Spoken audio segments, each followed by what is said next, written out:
Hello friends, அனைவருக்கும் வணக்கம். PSSM குழுவிற்கு வணக்கம், சுவாசம் குழுவிற்கு வணக்கம், லதா சந்திரசேகர் அவர்களுக்கு வணக்கம், அனைத்து மாஸ்டர்களுக்கும் வணக்கம். இன்று நாம் பத்ரிஜியின் லாக்டவுன் பீரியடில் அவர் சொன்ன செய்தி எப்படி பார்க்கலாம். 1/4/2020 அவர் சொன்னது என்னன்னா, சீதாயணம் என்பதுதான் உண்மையான ராமாயணம். அதாவது சீதையை பற்றி தான் அங்கே சொல்ல வர்றது. அதை எப்படின்னா, அந்த காலத்தில் படித்ததில் வால்மீகி எழுதுனதாக அவங்க சொன்னதில் நிறைய விஷயங்கள் இடைச்செருகலாக இருக்குதுன்னு, உண்மை வெளியே எப்போ இருந்தாலும் வெளிப்படும் பத்ரிஜி சொல்வார் அடிக்கடி. அதை இப்போது வந்திருக்குதுன்னு சொல்கிறார்.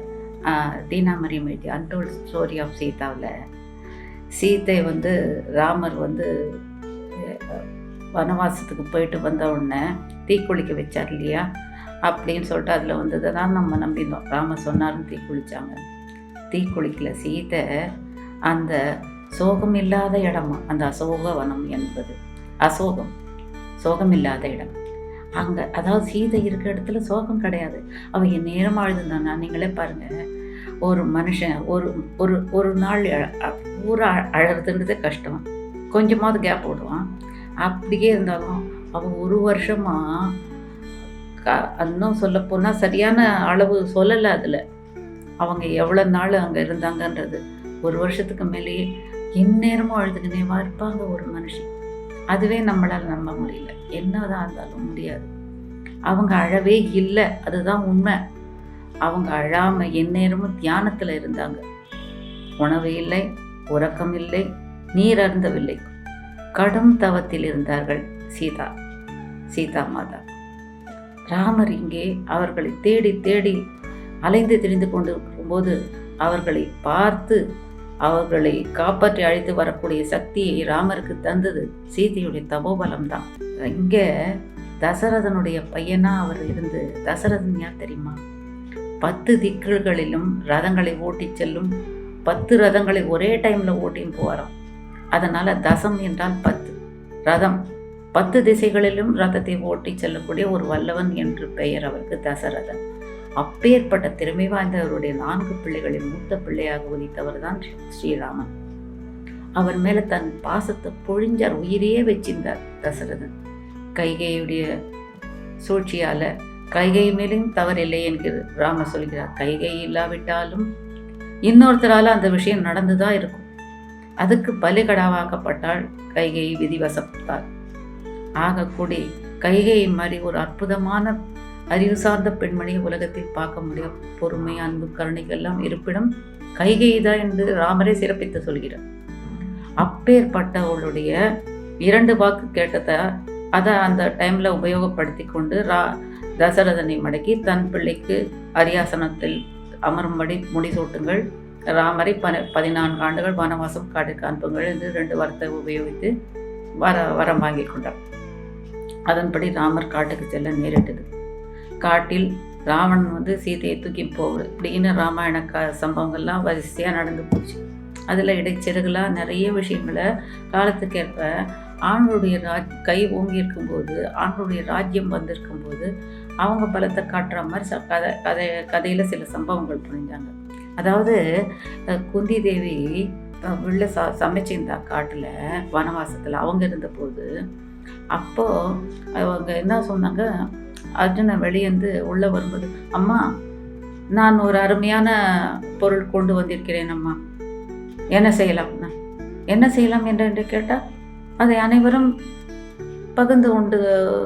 பகிர்ந்து கொண்டு உண்ணும் பொருளாக இருந்தால், வேறு பொருளாக இருந்தால் எப்படி பகிர்ந்து கொள்ள வசதியோ பகிர்ந்து கொண்டு அனுபவிங்கள் அப்படின்னு சொல்லிட்டாங்க. உள்ள என்னன்னு தெரியாமையே. சாதாரணமாக ஒரு அம்மா அப்படி தானே சொல்லுவாங்க, அந்த அளவில் சொன்னாங்க. அதை கேட்டு அர்ஜுனன் தெரிச்சிட்டார். அவர் அழைச்சின்னு ஒரு உயிருள்ள உணர்வுள்ள ஒரு மனுஷி பெண்.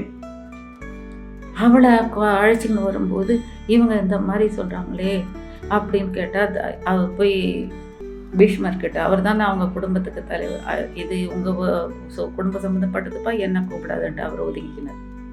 குந்தி தேவி பார்த்துட்டா, ஐயோ இந்த மாதிரி தெரிஞ்சால் எனக்கு தெரியாத, நீ இப்படி கேட்டியன்ட்டு அந்த அழுது அப்படியே உட்காந்துட்டாங்க அதிர்ச்சியில். அப்புறம் தர்மர்கிட்ட கேட்கும்போது தர்மர் கிருஷ்ணா நீ தான் சொன்னா, இது என்னுடைய சம்மந்தப்பட்டதில்லை, உங்கள் விஷயம் அப்படின்றார் கிருஷ்ணர். ஆனாலும் தர்மர் வந்து தன்னுடைய ஞான பார்வையில் பார்க்கும்போது போன ஜென்மத்தில் அவளுக்கு ஆசைப்பட்டா திரௌபதின்றதுனால அவளுக்கு 5 புருஷங்க வந்தாங்க அப்படின்னு சொல்லிட்டு அதில் தெரியுது. ஆகக்கூடிய எதுவுமே காரணம் இல்லாமல் காரியம் இல்லைன்றது இங்கே தெரியுது பாருங்க.